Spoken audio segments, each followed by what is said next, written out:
El 7 de enero de 1971, el entonces subcampeón de Alemania, el Bayern Múnich, visitó tierras peruanas a modo de gira para disputar unos amistosos con equipos de la región. Estrellas que a la postre se convertirían en campeones del mundo en el 74, como Franz Beckenbauer o Gerd Müller, se presentaron en el Estadio Nacional de Lima para medirse ante un combinado de jugadores de los clubes peruanos Alianza Lima y Deportivo Municipal. Con los históricos campeones del mundo en el terreno de juego, el Bayern Múnich recibió un baile por parte de los peruanos, quienes le encajaron 4 goles al poderoso club alemán.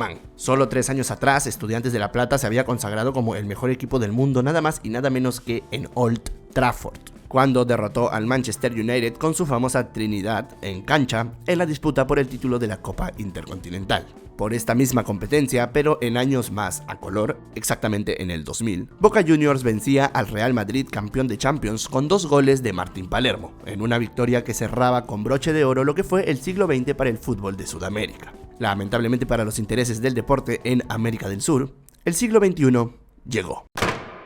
Y en la actualidad, todas estas victorias son cada vez más lejanas y suenan como grandes hazañas de clubes de Conmebol. Pero lo cierto es que existieron tiempos en los que un sudamericano venza a un europeo en las competencias internacionales, tanto de clubes como de selecciones, era un acto más que frecuente. De hecho, los campeones mundiales del siglo anterior se habían repartido entre Sudamérica y Europa de manera equitativa, 8 para cada confederación. Y la competencia de clubes entre UEFA y Conmebol desde el año de su creación hasta 1994 era notablemente liderada por los equipos sudamericanos, con 20 campeones sobre 13 para los europeos. Entonces, ¿qué pasó? ¿En qué momento cambió todo? ¿Qué sucedió para que en la actualidad vencer a los clubes de UEFA sea una misión casi imposible para los clubes de Sudamérica? ¿Por qué tuvimos que esperar casi 20 años para que un nuevo equipo de Conmebol se haga con la Copa del Mundo? ¿Por qué cada vez es más costoso para los equipos de Conmebol llegar a una final del Mundial de Clubes? En resumen, ¿qué fue lo que causó el fin de la supremacía sudamericana? Todas estas preguntas serán respondidas en el video de hoy. Así que, señores, busquen algo para comer y pónganse cómodos, pues esto es el ascenso y caída del fútbol sudamericano.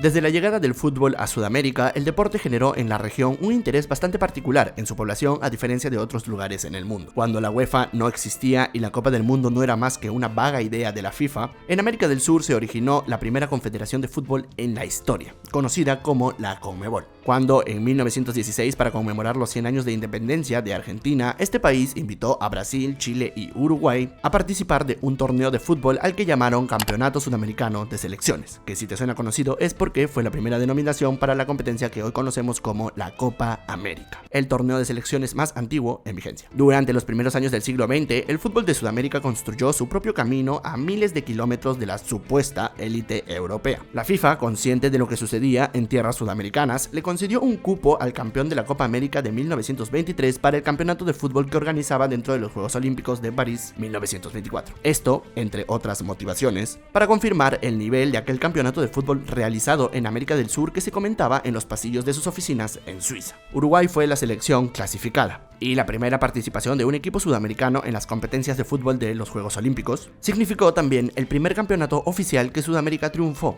por encima de Europa. La participación uruguaya en un torneo que había sido exclusivamente disputado por europeos por casi 2 décadas dejó impresionados a todos, pues los charrúas no solo ganaron la primera competencia avalada por la FIFA como un campeonato mundial de fútbol, sino que además barrieron el piso con las selecciones del viejo continente, propinando palizas como el 7-0 contra Yugoslavia, el 5-1 a Francia y la final ganada a Suiza por 3 goles contra 0. La performance uruguaya puso en el mapa al fútbol de Sudamérica, y a partir del campeonato conseguido por Uruguay, más países de Conmebol fueron sumados a la edición de 1928 de los Juegos Olímpicos. Edición en la que esta vez no solo Uruguay barrió a europeos para llegar a la final, sino que se le sumó Argentina.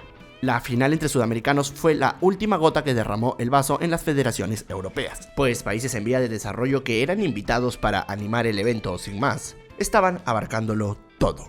Por lo que, alegando que disputar el entre comillas torneo del mundo dentro de los parámetros de los Juegos Olímpicos no permitía que sus selecciones sean mejor representadas, ya que el comité que regía las Olimpiadas denegaba la participación de jugadores profesionales. La FIFA respondió a los pedidos de las federaciones y decidió desligarse del Comité Olímpico Internacional para crear su propia competencia de fútbol. Y es así como nació la primera competición realizada enteramente por la FIFA para determinar a la mejor selección de fútbol en el planeta, la Copa del Mundo. Sudamérica ya había demostrado de lo que era capaz de lograr con su poderío futbolístico, por lo que con la promesa de alternar las sedes del mundial entre continentes y para honrar a los teóricamente campeones del mundo en aquel momento, el primer mundial FIFA se organizó en tierras uruguayas. Sin embargo, el pacto de alternar las sedes entre América y Europa no se cumplió, y los dos siguientes mundiales se jugaron en el viejo continente de manera consecutiva.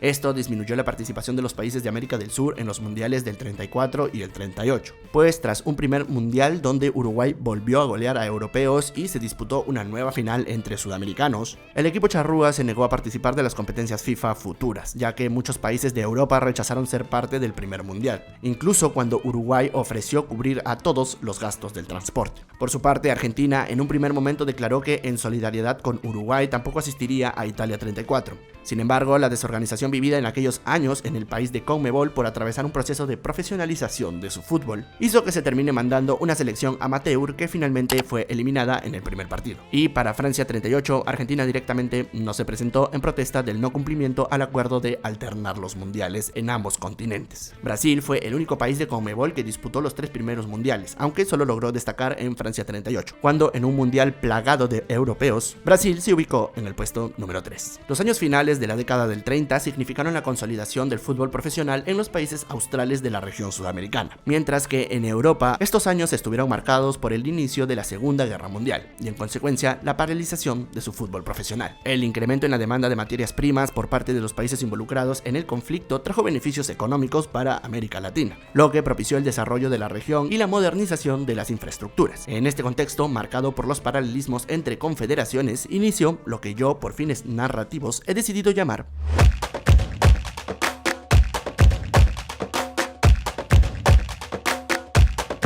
el inicio de la segunda mitad del siglo XX marcó el retorno del fútbol internacional. Luego del parón por la guerra, la FIFA retomó sus actividades y con Europa relativamente estable tras 5 años de finalizado el conflicto, volvió el Campeonato Mundial de Fútbol.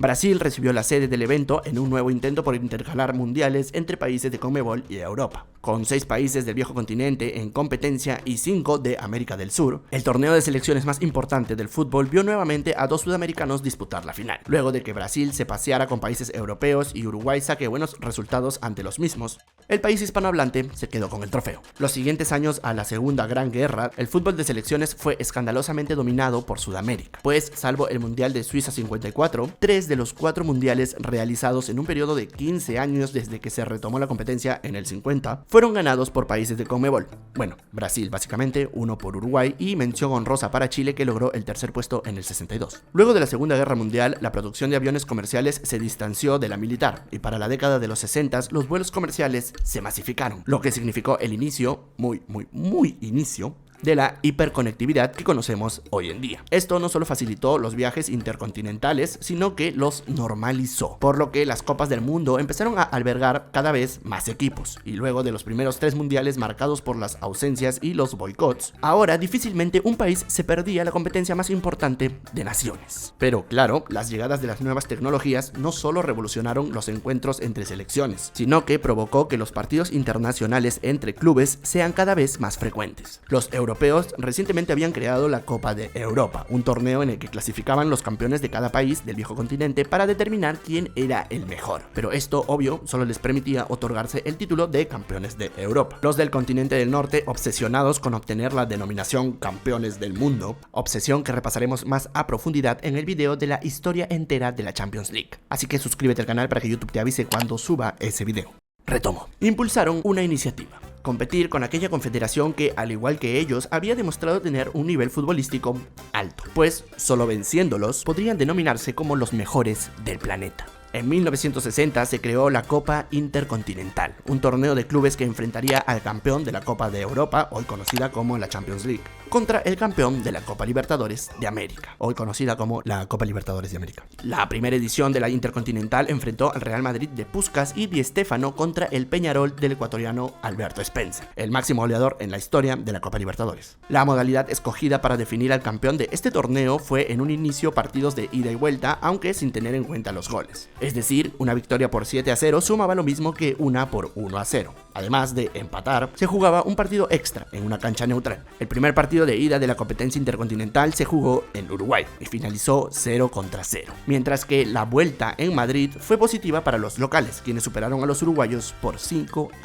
El Real Madrid fue el primer club campeón del mundo, y el inicio del nuevo torneo entre confederaciones pintaba mal para los sudamericanos. La contundencia con la que el Madrid venció a los carboneros hacía al mundo del fútbol preguntarse: ¿es que acaso era este el nivel de los clubes sudamericanos? Por suerte para el continente austral, la respuesta fue un rápido y contundente no, pues en la segunda edición Peñarol consiguió la distinción del campeón del mundo luego de apabullar al Benfica por 5-0 de local y 2-1 en el desempate. Y en las otras dos ediciones siguientes, el Santos de Pelé se consagró como el bicampeón del torneo tras humillar 3-2 de local y 5-2 de visita en el estadio da Luz al Benfica de Eusebio en 1962. Y en el 63 vencer al campeón de la Champions, el AC Milan. Luego de 3 victorias sudamericanas consecutivas, los europeos se pusieron a la par con el bicampeonato del Inter de Milán. En las dos ocasiones le ganó al Independiente de Avellaneda. Para el año 1966, luego de la racha de Conmebol, un nuevo equipo europeo conseguía el título del mundo a nivel selecciones. Inglaterra ganaba su primer y único mundial en la historia, mientras que en la lucha euro-sudamericana de clubes, el Peñarol se vengaba del Real Madrid de Paco Gento, ganándole los 2 partidos de la competición por 2-0 y celebrando el título en el Santiago Bernabéu.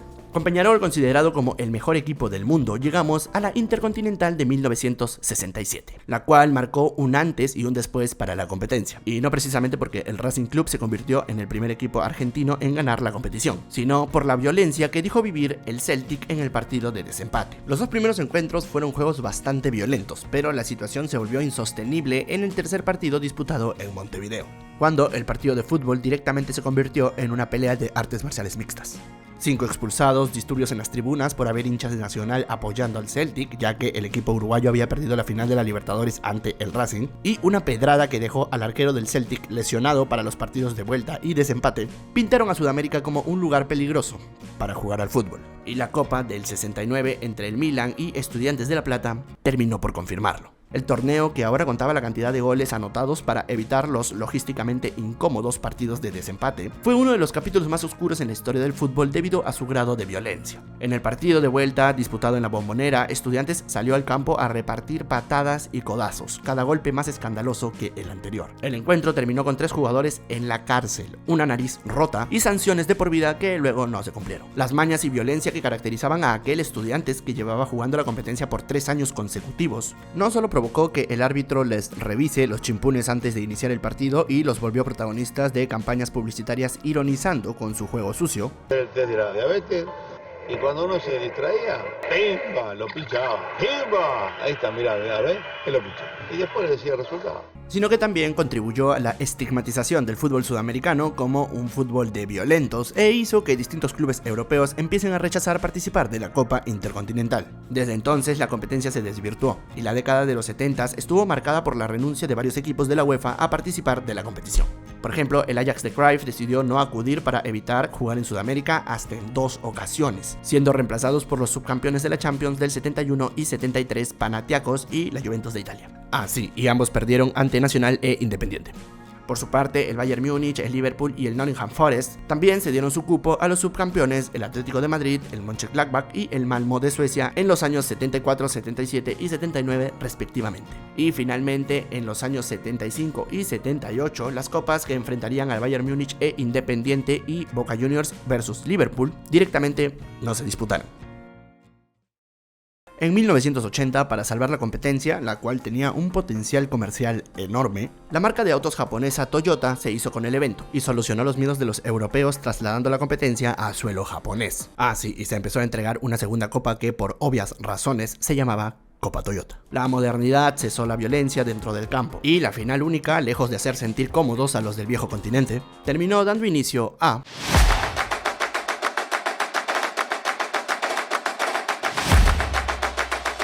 la década en que Maradona inmortalizaba su figura en la historia del fútbol fue la misma en la que Sudamérica logró sacudirse del estigma de fútbol violento y empezó a demostrar el talento que siempre caracterizó a la región. Durante el intervalo de tiempo de 1980 y 1994, los sudamericanos apabullaron a los europeos en la competencia intercontinental de clubes en 10 ocasiones de 15 disputadas. en la igualdad de condiciones que representaba jugar en el Estadio Olímpico de Tokio, el fútbol del sur de América dejó en claro dónde estaba el mejor fútbol del planeta. Nacional dejó asignada al Nottingham Forest. El Flamengo de Zico vapuleó al Liverpool multicampeón de Inglaterra. Peñarol derrotó al Aston Villa, dándole a los menores de edad uruguayos el completo y absoluto derecho de tratar de pibe a un reportero de 45 años. ¡Campeón del mundo! Escúcheme, y espero que lo sea por muchos años. ¡Chao, pibe!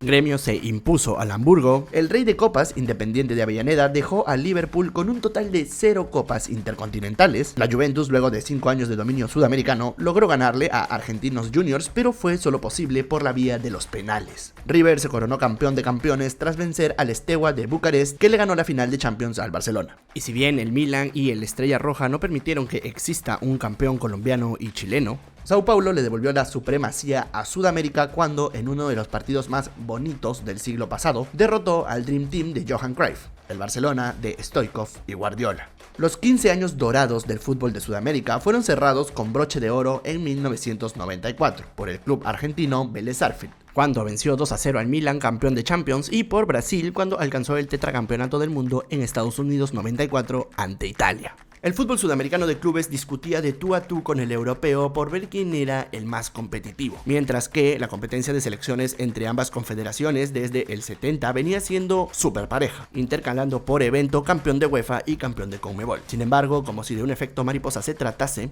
un pequeño cambio en 1995 transformó el panorama del fútbol mundial para siempre.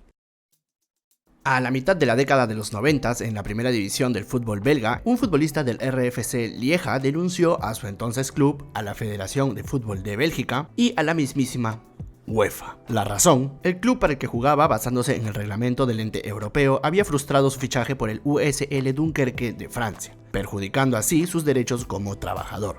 Jean-Marc Bosman presentó su denuncia en los tribunales de justicia de la Unión Europea y alegó que se le había perjudicado mediante normas de la UEFA que iban en contra de los tratados internacionales establecidos por la Unión de Países Europeos. La denuncia se resolvió a favor de Bosman y, sin quererlo, un futbolista belga de poco reconocimiento provocó una de las más grandes revoluciones en la historia del fútbol mundial, pues ante el veredicto de la European Union, las normas con las que se regía el fútbol en Europa cambiaron para siempre. Antes de la explosión del caso, el mercado de fichajes se llevaba a cabo bajo términos durísimos que prácticamente castigaban el cambio de club, y conseguir el fichaje de jugadores no era tan sencillo como en la actualidad. Por ejemplo, cuando un jugador terminaba contrato con su club, no quedaba automáticamente libre, sino que el equipo que decidía hacerse con sus servicios tenía que negociar con su actual club y pagar una indemnización por el jugador. Asimismo, dentro del mismo continente europeo, los jugadores de un país que emigraban a otras ligas eran considerados extranjeros. Por ejemplo, aquí Molby era de nacionalidad danesa y jugaba en el Liverpool en 1994. Por lo tanto, el jugador significaba una plaza extranjera copada para la institución.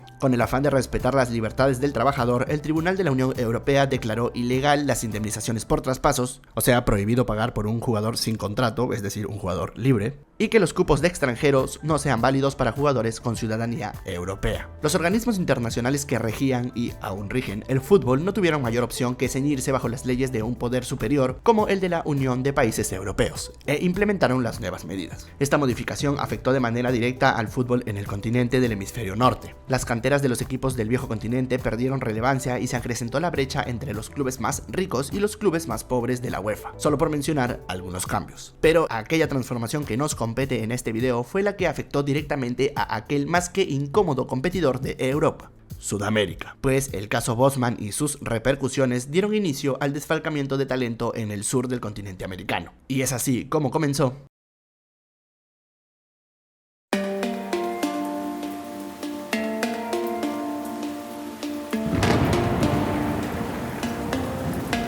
al eliminar el cupo de extranjeros para jugadores que contaban con alguna nacionalidad perteneciente a la Unión Europea. Estas plazas comenzaron a ser llenadas con talento sudamericano, y esto significó el inicio de la brecha entre CONMEBOL y la UEFA. El poderío económico de Europa pudo con los clubes de Sudamérica, quienes año tras año empezaron a ver cómo sus figuras emigraban al viejo continente cada vez en mayor cantidad y cada vez más jóvenes. No es que no existieran sudamericanos desde antes destacando en las ligas europeas. Migrar a Europa siempre fue una mejora en cuanto a la infraestructura, la calidad de vida y el salario para un jugador de la región sur de América. Pero aquellos que salían solían ser futbolistas excepcionales por los que en el viejo continente entendían valía la pena copar una plaza de extranjero. Las facilidades que trajeron consigo las reformas tras el caso Bosman significaron una migración masiva que incrementó progresivamente año tras año, mientras más flexibles se hacían las normas en Europa. Miren, este fue el último Real Madrid en participar de la Copa Intercontinental antes de 1995, y este fue el último Real Madrid en participar del mismo torneo después de 1995. Y para más locura, este fue el último Real Madrid en disputar una competencia intercontinental como lo es el Mundial de Clubes. Directamente se convirtió en un juego en el que el que encuentra al español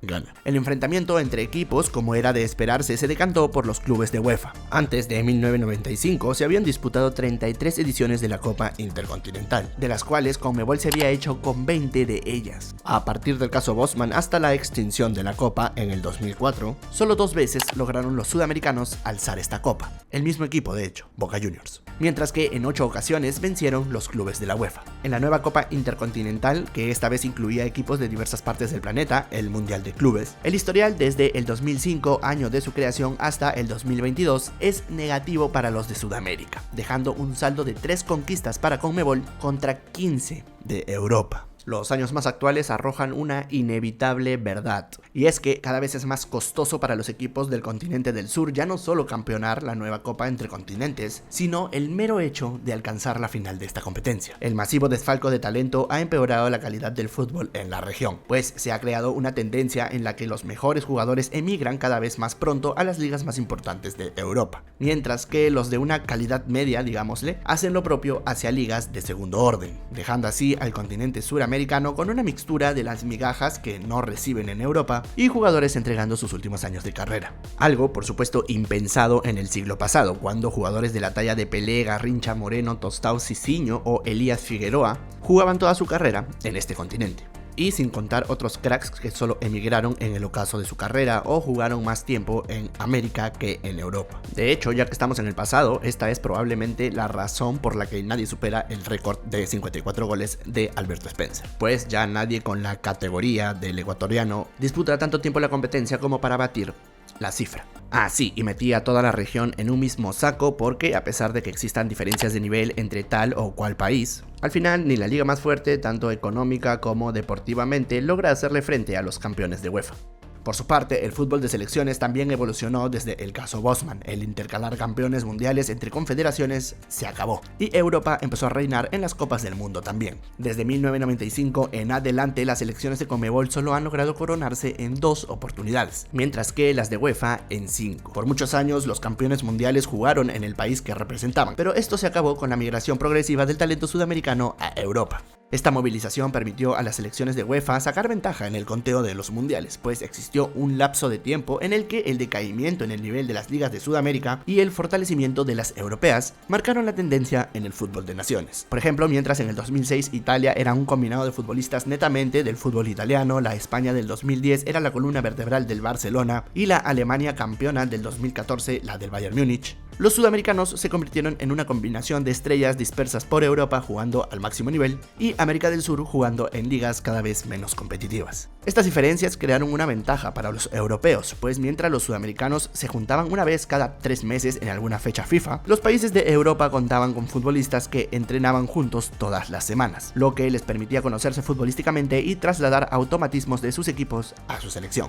En la actualidad, la llegada de cada vez más y más extranjeros a los equipos de Europa ha hecho que la competitividad dentro de las ligas de un país ya no sea un factor determinante en el éxito que pueda conseguir una nación, pues la relación entre liga y selección se ha terminado de romper tanto en Sudamérica como en Europa, y esto es gracias a la superocupación de extranjeros en los mejores equipos del mundo. Lamentablemente, este panorama alentador para los equipos nacionales de Conmebol no es el mismo para la competencia de clubes, pues el futuro del fútbol de clubes en Sudamérica aparenta ser todo lo contrario a prometedor. El comportamiento del mercado europeo con los equipos de Conmebol es progresivamente más desgastante, con estrategias como amarrar a jugadores que ni siquiera han cumplido la mayoría de edad, actualmente dejan poco o nada de talento para los clubes en Sudamérica, y ha obligado a quienes alguna vez fueron una amenaza a convertirse en simples clubes vendedores a merced del poderío económico europeo. La gloria intercontinental, al menos a nivel de clubes, ha pasado de ser compartida por UEFA y CONMEBOL, y muchas veces dominada por CONMEBOL, a estar reservada únicamente para equipos del viejo continente,